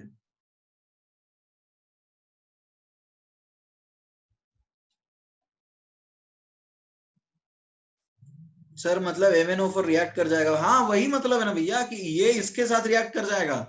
इन दोनों की शादी करानी है तो ये इसके साथ लेके चला था और इसको यही भगा के ले गया, तो कहाँ इनकी शादी होगी?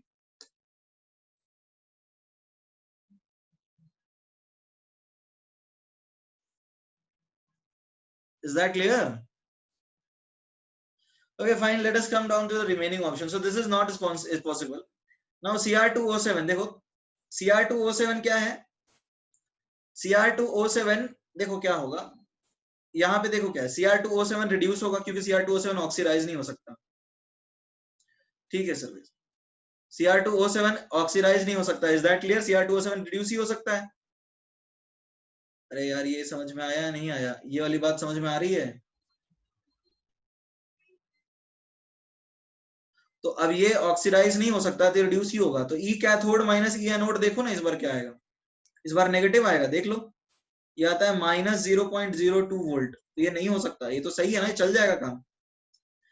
ये डाइक्रोमेट आयन अपने हाईएस्ट ऑक्सीडेशन स्टेट में है तो ये कैथोड पे ही रहेगा और इसको एनोड पे आना पड़ेगा, तो ये रिएक्शन नेगेटिव है, यानी कि ये हो जाएगा, यहाँ कोई दिक्कत नहीं है। फिर MnO4 का देख लो, इनका तो ऑप्शन ही नहीं दिया है, SO4 का, तो इनको चेक करने की जरूरत है ही नहीं, ए और बी ही चेक करना था। एवरीबॉडी इज दैट क्लियर और नॉट? फाइन। Fe के साथ तो होगा ही यार, वो Fe के देख लो क्या है, ये देखो क्या है, कैथोड माइनस ई एनोड 1.51 माइनस 0.77 पॉजिटिव ही है ना, वो तो हो ही रहा है, तुम चेक करके देख सकते हो, Fe और उनका रिएक्शन तो हो ही रहा है ना। Fine fine fine fine.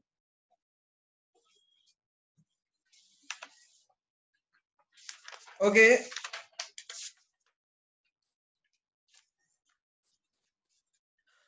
एक क्वेश्चन और है, इसको ट्राई कीजिए।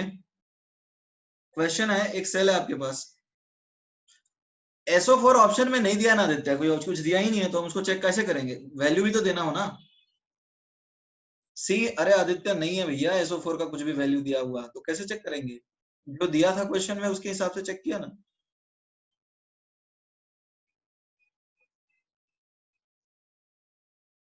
MnO4 का नहीं हो रहा है वेदांत, MnO4 का कहाँ दिया है? SO4 का वैल्यू ही नहीं दिया है यहाँ पे, वैसे बोल रहे हो ये बात?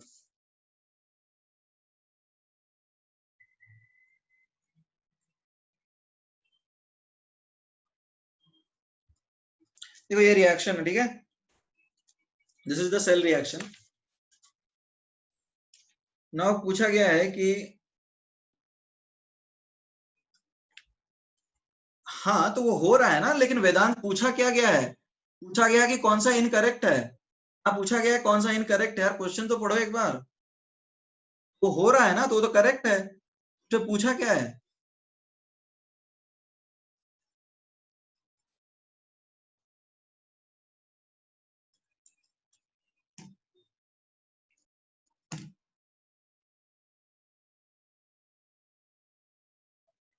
ये क्वेश्चन है देखो,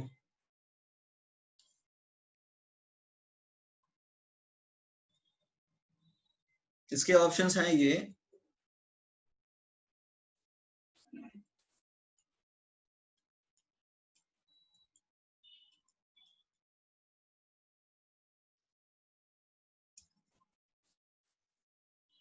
चलो इसका आंसर बताओ।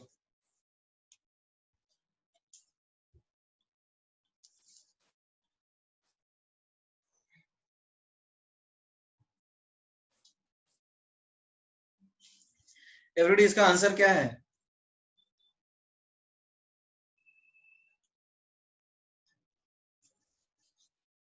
इनॉट कुछ नहीं दिया है, इनॉट कुछ नहीं दिया है एवरीवन।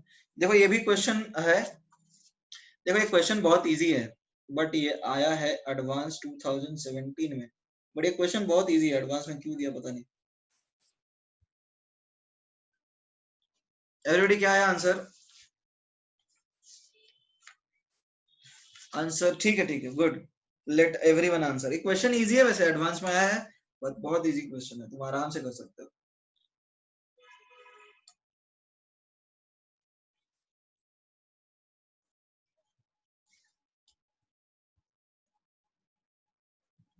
चलो ठीक है, कुछ लोगों ने आंसर कर दिया है, गुड।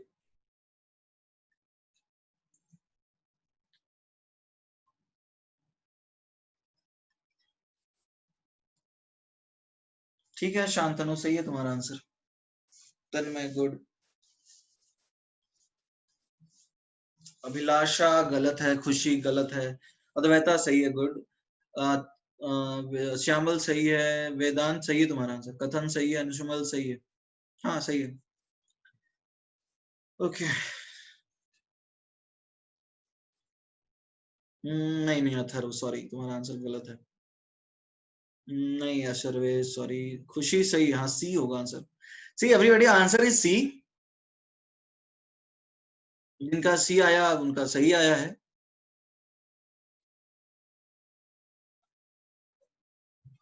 ओके एवरीवन, अभी देखो क्वेश्चन बड़ा सिंपल है। हमने क्या सीखा है अभी? हमने सीखा है डेल्टा जी होता है delta G not plus 2.303 R T log cube two the base 10।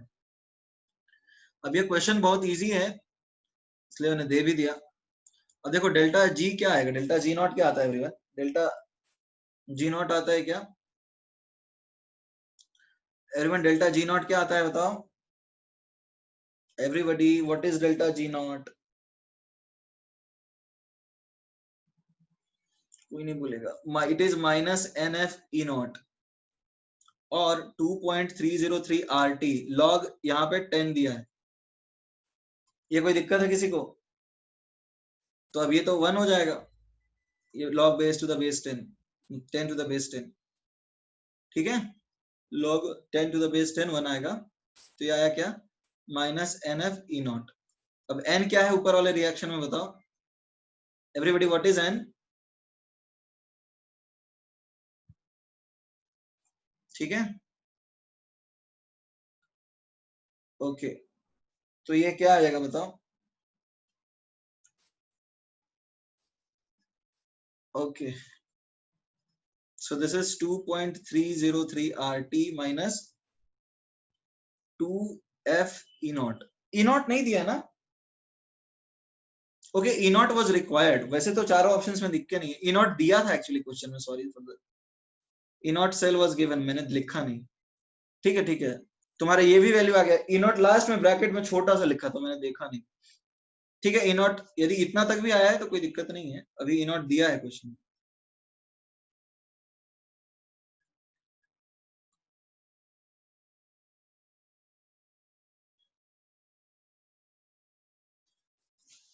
इतना तक आ गया था तो सही है फिर।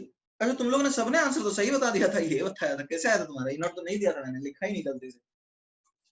सी कैसे बता दिया? अच्छा ठीक है, ई नॉट बताया नहीं तो फिर भी आंसर आ गया तुम लोगों का, खतरनाक।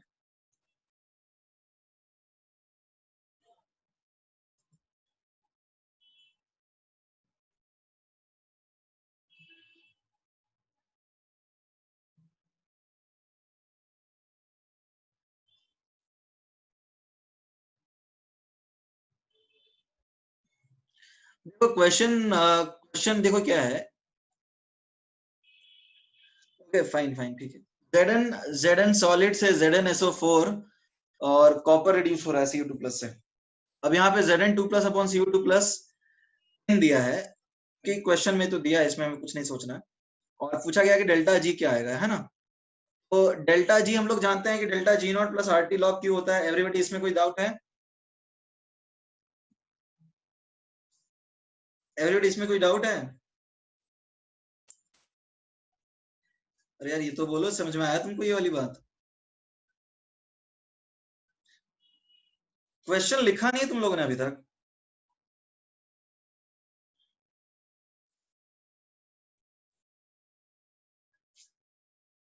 ठीक है क्वेश्चन लिख लिया तो अब देखो क्या डेल्टा जी क्या होता है। डेल्टा जी नॉट होता है minus n F E not plus 2.303 log Q, तो ये तो 10 हो जाएगा। तो ये आ जाएगा माइनस, ये आ जाएगा 2.303 R T minus n F E not. यहाँ तक कोई दिक्कत है?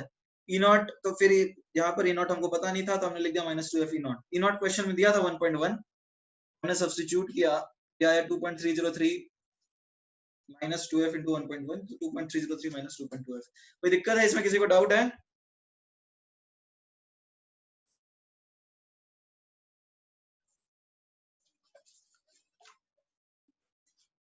ओके अरे यहाँ पे कंसेप्ट बस यही है कि delta G is delta G not plus are T log 2, formula होता है। ठीक है, ये हमने सीखा है। तो डेल्टा जी नॉट होता है minus n F E not और 2.303 आर टी लॉग क्यू, तो क्यू 10 दिया है, सब्स्टिट्यूट करके निकाल लो, ई नॉट 1.1 दिया है, सब कैलकुलेशन करो, उसके बाद तो और कुछ नहीं है। फाइन, आगे बढ़ जाते हैं हम। देखो क्या है हमारा नेक्स्ट टॉपिक है स्टैंडर्ड हाइड्रोजन इलेक्ट्रोड। देखो स्टैंडर्ड हाइड्रोजन इलेक्ट्रोड जो है, ये जो रिएक्शन है ना 2H plus 2 electron forms H2, तो यदि तुम इसका कॉन्सेंट्रेशन 1 मोलर लेते हो और इसका पार्शियल प्रेशर 1 atm लेते हो, तो इसका जो रिडक्शन पोटेंशियल है ई नॉट H प्लस से H2 ये जीरो होता है। सो that is why it is called reference, क्योंकि कोई चीज यदि जीरो है तो उसको रेफरेंस ले सकते हैं। Everybody is that clear? इसका एसआरपी जीरो होता है। अरे कोई चीज रिएक्टिव है या नहीं कैसे पता करते हो? पानी में मेटल को डालते हो, यदि वाटर को रिड्यूस कर दिया तो इलेक्ट्रो पॉजिटिव है ज्यादा, नहीं कर पाया तो इतना कम इलेक्ट्रो पॉजिटिव है। ठीक है, तो वाटर के रेफरेंस में ही सबको मेजर करते हैं। Is that clear? इसलिए हम एक्चुअली रेफरेंस हम इसलिए लेते हैं क्योंकि हम मेजर वाटर के रेफरेंस में करते हैं। इज दैट क्लियर और नॉट? कोई चीज कितना रिएक्टिव है मेटल, ये जानने के लिए हम उसको पानी में डालते हैं। तो यदि वाटर में, तो मेटल करता क्या है, वाटर में जो H प्लस है उसको रिड्यूस कर देता है H2 में। और तो हम रेफरेंस किससे कंपेयर कर रहे हैं? सबको पानी में डाल के उसकी रिएक्टिविटी चेक कर रहे हैं, तो उसको तो जीरो ही मानेंगे ना, तभी तो कंपेयर कर पाएंगे हम। Is that clear? तो ये चूंकि रेफरेंस है इसलिए इसको हम जीरो मानते हैं। अरे किसी मेटल की इलेक्ट्रो पॉजिटिविटी यदि तुम्हें कंपेयर करनी है, जैसे पता करना है कि सोडियम कितना रिएक्टिव है, तो क्या करोगे? तुम उसको पानी में डाल दोगे। ठीक है, सोडियम को तुम पानी में डाल दोगे। अब यदि सोडियम ने करेगा क्या, इलेक्ट्रॉन दे देगा। सी जैसे मान लो तुमने सोडियम को पानी में डाला, तो सोडियम इलेक्ट्रॉन दे करके Na++ इलेक्ट्रॉन बनाएगा। वो इलेक्ट्रॉन वाटर जो है उसमें H+ लेकर के H2 बना देगा। तो सोडियम के पानी में जाते ही बबल्स निकलने लग जाएंगे, किसके? H2 के। इसका मतलब क्या किया? सोडियम गया पानी में Na+ के तौर पे और H+ को भगा दिया, H2 निकल गया, यही ना? एवरीबॉडी यही है ना? मेटल पानी में गया और H+ को भगा दिया, तो ये कटायन डिस्प्लेसमेंट है। हाँ या ना बोलो? सोडियम गया पानी में और H+ को भगा दिया, तो ये तो यही प्रूफ करता है ना कि सोडियम H+ से ज्यादा इलेक्ट्रोपॉजिटिव है, ज्यादा रिएक्टिव है। Is that clear? तो अब यही करते हैं कि हर मेटल को पानी में डालते हैं और यदि वो उसको डिस्प्लेस करता है H+ को H2 में, तो हम बोलते हैं इलेक्ट्रोपॉजिटिव, और यदि नहीं कर पाता तो लेस इलेक्ट्रोपॉजिटिव बताते हैं। तो अब रेफरेंस है ये, तो हाइड्रोजन का हम मानते हैं zero. Everybody is that clear? इसका SRP that is considered zero. Now what is standard hydrogen electrode? देखो स्टैंडर्ड हाइड्रोजन इलेक्ट्रोड कुछ इस तरह का होता है।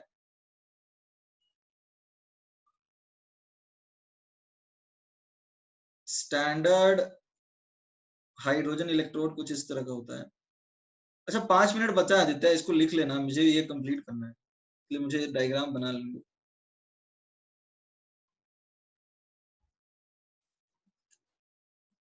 लेस इलेक्ट्रोपॉजिटिव का मतलब इलेक्ट्रोनेगेटिव नहीं है तो वो मेटल ही ना।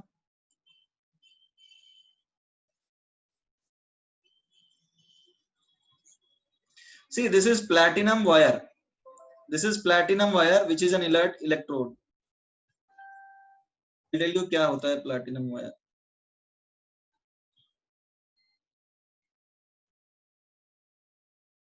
यहाँ पे H2 गैस को बबल करते हैं, right? H2 gas is bubble, तो यहाँ पे H+ डिसॉल्व हो जाता है। अब हेनरीज लॉ से जितना ज्यादा प्रेशर मारोगे H2 गैस का, उतना ज्यादा पानी में H2 घुलेगा। Is that clear? Everybody is that clear?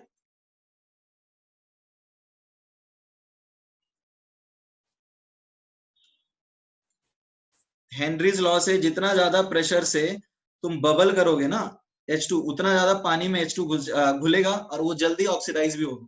तो ज्यादा प्रेशर पे तुम बबल करोगे, let's say it is P1 atm और यहाँ पे इसका कॉन्सेंट्रेशन C1 मोलर है, तो जितना ज्यादा तुम प्रेशर लगाओगे उतना ज्यादा ये पानी में घुलेगा, तो इसलिए प्रेशर का रोल वहां पे है। अब यहाँ करते क्या है, प्लेटिनम वायर लगाते हैं। प्लेटिनम वायर का क्या काम है, ये रिएक्ट नहीं करता, इनर्ट इलेक्ट्रोड की तरह काम करता है। और देखो यहाँ पे क्या है, प्लेटिनम को कोट कर देते हैं कार्बन से। ग्रेफाइट देखा है, चारकोल, चारकोल का प्रॉपर्टी ये होता है, जैसे फेयरनेस क्रीम में भी चारकोल यूज करते हैं क्योंकि वो डस्ट एडजॉर्ब कर लेता है, सोख लेता है। चारकोल से कई जगह बर्तन साफ करते हैं, गांव वगैरह में तुमने देखा होगा। तो charcoal has a absorbing property, मतलब वो अपने सरफेस पे चीजों को सोखने लगता है। तो उसीलिए यहाँ पे यूज करते हैं कार्बन ब्लैक, ताकि वो आयंस का डिफ्यूजन फास्ट हो सके। Is that clear? Everybody, is that clear? यहाँ पे आयंस का डिफ्यूजन और गैसेस का डिफ्यूजन फास्ट हो सके, इसीलिए कार्बन ब्लैक यूज करते हैं, और कोई रीजन नहीं। तो ये सरफेस एरिया प्रोवाइड करता है ताकि चीजें जो है वहां पे जमा हो सके, इसलिए कार्बन ब्लैक यूज किए। और प्लैटिनम वायर इसलिए क्योंकि ये न्यूट्रल है और ये खुद का रिएक्शन यहाँ कुछ नहीं करेगा। तो अब देखो क्या होगा, यदि तुम इसको कैथोड बनाते हो, यदि तुम इसको कैथोड बनाओगे, तो कैथोड में क्या होगा, H प्लस रिड्यूस हो जाएगा H2 में। ठीक है, अब इसका रिएक्शन कोशेंट क्या है एवरीबॉडी? रिएक्शन कोशेंट है partial pressure of H2 upon concentration of H plus का square. H plus aqueous concentration C1 molar. अब इसका ई सेल क्या आएगा एवरीबॉडी? ई सेल क्या आएगा? ई नॉट माइनस 0.0591 अपॉन 2, क्योंकि यहाँ फैक्टर 2 है, partial pressure of H2 upon concentration of H plus का स्क्वायर। समझ में आया? तो अब देखो क्या है, when partial pressure of H2 तुमने 1 atm रख दिया, और तुम्हें पता है ई नॉट तो जीरो ही होगा ना, क्योंकि ये रेफरेंस है, इसका ई नॉट जीरो होता है। उस केस में ई सेल क्या आता है?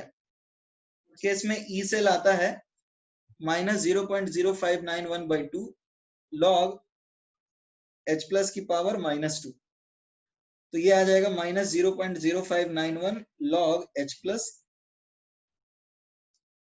विच इज, एवरीबॉडी ये बात समझ में आ रही है नहीं आ रही? ये माइनस नहीं होगा, ये प्लस होगा, सॉरी। तो ये ई सेल आएगा माइनस 0.0591 pH। इसको हम लिखेंगे माइनस 0.0591 pH, क्योंकि pH is negative logarithm of H plus. इसका रिप्रेजेंटेशन कैसे करेंगे? रिप्रेजेंटेशन कैसे करेंगे? देखो कैथोड है ना ये, कैथोड में क्या लिखते हैं, H प्लस मान लो C1 मोलर से जा रहा है, ठीक है, H2 में रिड्यूस हो रहा है, लेट से P1 प्रेशर है, in the presence of platinum solid. तो ये रिप्रेजेंटेशन है, रिप्रेजेंटेशन एज कैथोड। यदि एनोड करोगे तो वो अलग केस होगा, we will see that tomorrow. इसको, ये एक हाफ सेल है, it is just a half cell, ठीक है ना, it is a half cell, ये कोई कंप्लीट सेल नहीं है।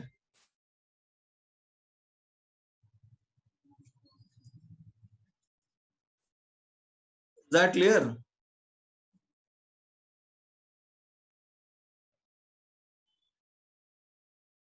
Is that clear everyone? Fine. So now देखो क्या है कि ये हाफ सेल इंडिपेंडेंटली होता नहीं है, ये तो होगा तो तभी जब तुम इसको कनेक्ट करोगे किसी के साथ। इसकी कैसे होगा, क्या रिएक्शंस होंगी, वो तो हम नेक्स्ट क्लास में देखेंगे कि कैसे क्या होता है। और इसको बोलते हैं SHE because standard hydrogen electrode. और यदि तुम इसका रिएक्शन कोशेंट 1 रखते हो, see when reaction quotient is 1, when reaction quotient is 1, then what will be E cell? E cell will be 0 volt. Is that clear? तो 0 volt का मतलब क्या है? It is reference. It is reference. तो इसके बारे में हम लोग नेक्स्ट क्लास में सीखेंगे, will see it later. Fine, तो आज के क्लास में किसी को डाउट है तो बताओ।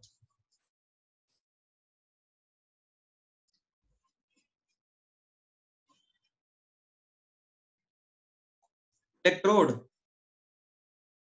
होमवर्क में डालूंगा, ग्रुप में बताऊंगा। इलेक्ट्रोड क्या है? इलेक्ट्रोड इज बेसिकली कार्बन, मतलब प्लैटिनम इलेक्ट्रोड इसलिए लिया क्योंकि वो न्यूट्रल होता है, और कार्बन इसलिए क्योंकि वो एब्जॉर्ब कर लेगा आयंस को आसानी से, गैस को, इसलिए कार्बन ब्लैक यूज किया। यही है, मतलब तो यहाँ पे कोई रिएक्शन नहीं होगा Vedant, because it is a half reaction, and half reaction does not take place on its own. Is that clear?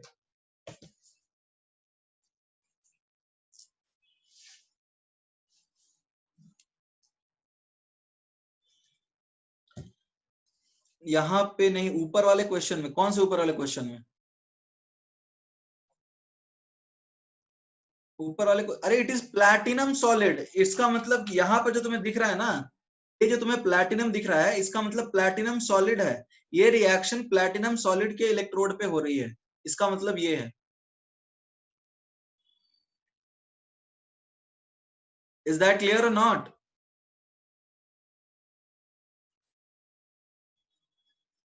Titration वाला क्वेश्चन में वेदांत तुम्हें क्या डाउट?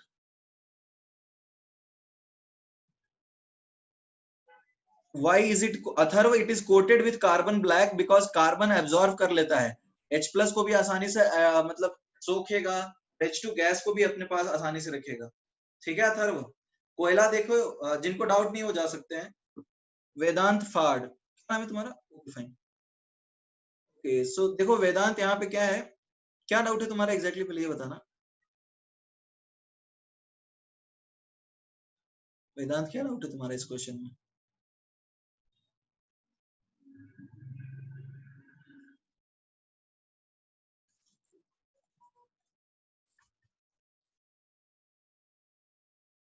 एक सेकंड रुक जाओ, गुंजन प्लीज वेट। हाँ बोलो। सर। हाँ हेलो सर। हाँ बोलो। सर। अरे बोलो, सुन रहा हूँ मैं। क्या डाउट है बोलो। वेदांत प्लीज स्पीक। अरे बोल ही नहीं रहा है। बता जाएगा ना, मन बता, आई टेल यू। वेदांत यार बोलो। फिर तुमने खुद को ही म्यूट किया है शायद। वेदांत बोलो। हेलो हाँ बोलो। सर, वो टाइट्रेशन तो हम सिर्फ अननोन की कंसंट्रेशन मेजर करने के लिए करते हैं ना, तो ये कैसे बता सकते हैं कि कौन किसके साथ रिएक्ट करेगा या ना नहीं करेगा? उनके एसआरपी जो होते हैं ना, एसओपी प्लस एसआरपी, वो पॉजिटिव हो जाएंगे तो रिएक्ट कर जाएंगे, या फिर ई कैथोड माइनस ई एनोड पॉजिटिव हो जाएगा तो रिएक्ट कर जाएगा। नहीं, इस क्वेश्चन में क्या है कि MnO4 और बाकी जो एग्जांपल है वो HCl के साथ रिएक्ट नहीं करने चाहिए और सिर्फ Fe2+ के साथ रिएक्शन करनी चाहिए, ये क्वेश्चन है ना? ठीक है, वो चेक कैसे करते हैं समझ में आया तुम्हें? हाँ, वो चेक करते वो समझ में आया, पर टाइट्रेशन का बेसिक मीनिंग तो यही होता है ना कि कॉन्सेंट्रेशन अननोन का फाइंड करना है। अरे तो अननोन का फाइंड कैसे करोगे? जो नोन है उसके साथ रिएक्ट करेगा तब तो। रिएक्शन से ही तुम N1V1 = N2V2 लिखते हो ना। हाँ, पर HCl से रिएक्ट करेगा तो तो क्या HCl के फर्क साथ पड़ेगा? HCl से रिएक्ट करेगा तो कैलकुलेशंस तुम्हें उसके हिसाब से करनी पड़ जाएंगी। बट यहाँ पे लिखा है कि Fe2+ का क्वांटिटेटिव एस्टिमेशन करना है, तो Fe2+ का जिसके साथ लिखा है उसके साथ रिएक्शन करना है ना। यही तो मैंने समझाया था कि A और B की शादी करानी है, डिसाइडेड है, और C जो है B को लेके जा रहा है A के पास, तो C और B रिएक्ट नहीं करने चाहिए, यही है ना कॉन्सेप्ट। HCl के साथ रिएक्ट कर भी जाएगा तो क्या फर्क पड़ जाएगा? तो पर कुछ इक्विवेलेंट्स Fe2 अरे प्लस के साथ भी कर रहा है ना, तो अरे तो HCl के साथ कर जाएगा तो क्या फर्क पड़ेगा? HCl का हमें डेटा नहीं पता ना, फिर HCl के साथ रिएक्ट कर जाएगा तो Fe2+ का काम क्या है? फिर उन दोनों का टाइट्रेशन हो गया, वो दर्शक है। यहाँ लिखा क्या है? मीडियम। तो मीडियम रिएक्ट नहीं करना चाहिए, नंबर ऑफ इक्विवेलेंट चेंज हो जाएंगे। N1V1 N2V2 लिखते हो तुम, अच्छा, तो ठीक है। दो के साथ लिखो तो अलग इक्वेशन लिखना पड़ेगा ना, वो गलत हो जाएगा। हाँ, ठीक है, ठीक। फाइन, और किसी को कोई डाउट है?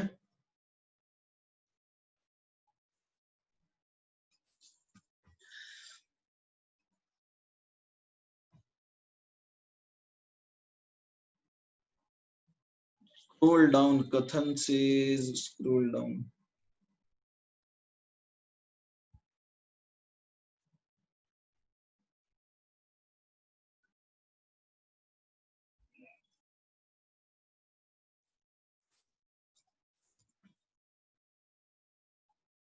ठीक है, bye, good bye, meet in the next class.